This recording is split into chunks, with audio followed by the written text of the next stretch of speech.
Hello नमस्ते।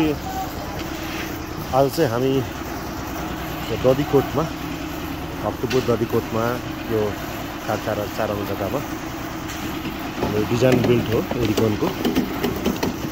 त्यसको लागि चाहिँ आज फुटिङको ढलान छ। यसमा चाहिँ यो चाहिँ म्याट फाउन्डेसन आएको छ। यो भागमा चाहिँ स्ट्रक्चर एनालाइसिस गरेर गर्दाखेरि र त्यहाँ चाहिँ त्यो ठुलो साइजको स्ट्याप बिम आएको छ। अब ढलानको कार्यहरू भइरहेको छ फुटिङको।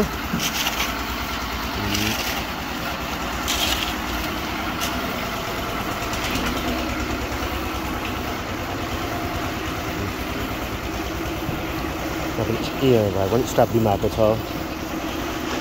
पछि पानी ट्याङ्कीको लागि चाहिँ यहाँ पार्किङ र पानी ट्याङ्की चाहिँ यो साइड राख्नु भन्ने छ।